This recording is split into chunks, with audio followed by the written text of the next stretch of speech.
What's up, guys? I just wanted to do a quick rundown on our wireless camera rig for our weekend church services, and one that won't break the bank. So let's dive right in. What is up, everybody? My name is Lewis. I am a freelance filmmaker and photographer, but also serve as a video director at a church in the Chicagoland area. So yeah, I just wanted to do a quick rundown on the rig that we chose to build and some of the reasons why we went this direction. Obviously, I know there's a lot of different camera solutions out there, or systems and wireless transmitters and monitors, and it can feel pretty overwhelming to figure out what system is right for you.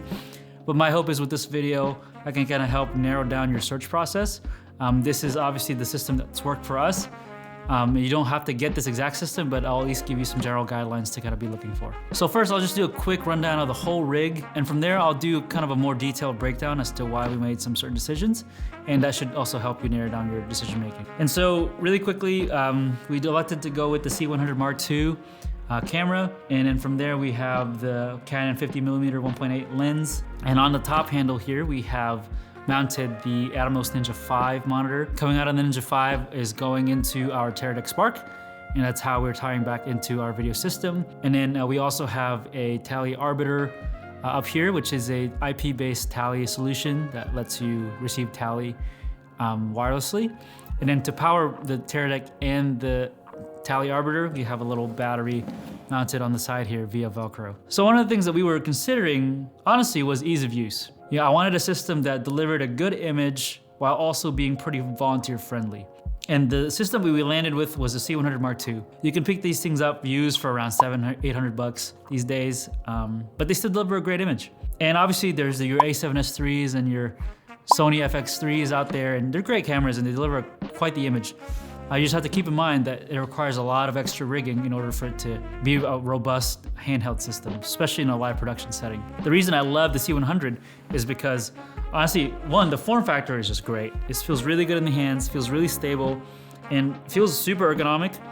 And even the way that the top handle kind of comes out, the monitor mounting at the end of it is just really great, and it feels super natural, and I don't feel like I'm having to distort my body to see the image that I'm getting. And so it's just really great for those reasons. Not only that, again, you don't see any extra rigging on this camera. We pretty much just use what's been available to the camera to mount the things that we need. And so it's pretty plug and play in that regard. We have the monitor mounted at the end here on the hot shoe that's on the top handle. And then back here, I also then just screwed in a cold shoe adapter that lets us mount our Teradek Spark. And so it's honestly pretty simple, and honestly weight-wise, we kept it pretty low. This is probably around 7 pounds, maybe less. And it feels really great in the hands, and it feels really robust and easy to work with. Another reason we went with the C100 is because of the EF mount. Canon offers a wide variety of lenses in the EF mount, pretty affordable too. And so in this case, we elected with the 50mm 1.8, which is like, what, $100 these days. And yeah, it's a really just great all-around lens. Now, some people out there would argue that it's better to use a zoom lens on it, and sure, if that's what you want to do, you're more than welcome to. At least the reasons for us for using the prime lens is because, one, it's typically faster than your zoom lenses. This has a 1.8 aperture, whereas zoom lenses typically are like a 2.8 or even like f4 or f5.6, whatever it is. And in those live environments, they typically tend to be a little darker. And so being able to let in more light with your f-stop is a really, really great thing. We typically run this around 1600 ISO, and that's been able to deliver a pretty clean image for us. And so yeah, that's been great.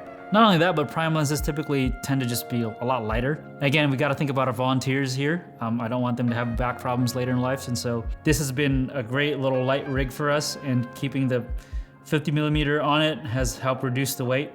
We have volunteers anywhere from grown adults to little kids, and everybody has been able to work with this thing with no issues at all. Another thing to think about is how are you gonna control the camera? Often in traditional broadcast settings with cameras on sticks, there's typically a cable or solution that goes back to Video Village that allows you to have control over the camera, like settings, white balance, and iris, and all these different settings. In our case, we don't ever really need to change white balance or anything like that.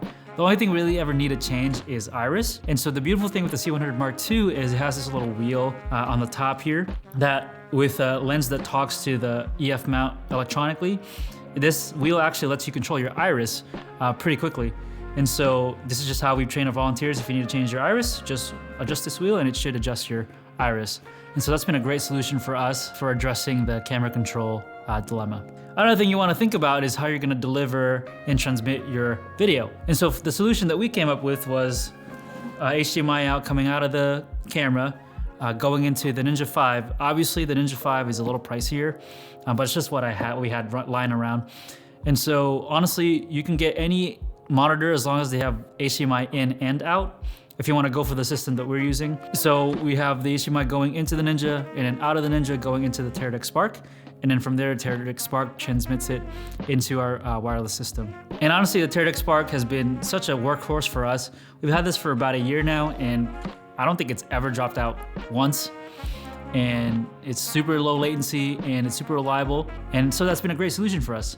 And it'll set you back around $1,000, which honestly, you will not regret. It's such a great investment versus getting a cheaper transmitter that often will introduce a lot more latency and even not as reliable signal-wise. Other brands are quickly catching up though, but I don't think they're quite there yet to the Teradek standard, but we're gonna have to keep our eye out as the technology gets better, so. Another thing we had to consider was how we were gonna send tally to the camera. And so in order to accomplish that, we have, again, like I mentioned earlier, an IP-based tally system. And this has just been such a godsend for us. It's super lightweight. We just have a little Velcro attached on top of the Teradek to have it mounted. And yeah, it's worked great and we haven't really had any issues with it. So that's been a great solution for us. The other thing you want to think about is how you're going to power this thing. You gotta find a way to power the camera. You gotta find a way to power the monitor, the Teradek, and the tally arbiter. And so honestly, pretty straightforward power solutions. For the monitor, we elected to use just the normal NPF batteries that it comes with. With the camera, we elected to use just the native battery that's on there. This lasts for basically the entire service. And so that we really haven't had any issues with that. And to address the power solutions for the tally, arbiter, and the Teradek, we have this little battery pack that's kind of just Velcro to the side here. And that has both USB-C and USB-A. This USB-C is what powers the tally arbiter, and the USB-A is what powers the Teradek. The Teradek does have an interior battery, but for the sake of peace of mind and for the sake of making sure it doesn't die mid-service, we also just have it plugged in the USB slot as well. And in the battery, it usually lasts, I mean, pretty much 2 services even. I mean, after 1 service, it's still at like 70%. So honestly, haven't really had any issues with it. So yeah, that's kind of the main things that we thought about when it came to choosing a camera system. All in all, this rig in particular cost us around $3 grand, probably a little less. And again, depending on the monitor you get, you can even get it cheaper. Yeah, your camera system doesn't have to be expensive. Quite frankly, these days you can get pretty affordable options while also maintaining that reliability that we all look for. So yeah, guys, again, this is our wireless rig. Again, it's nothing too crazy or fancy or anything like that, but it works for us.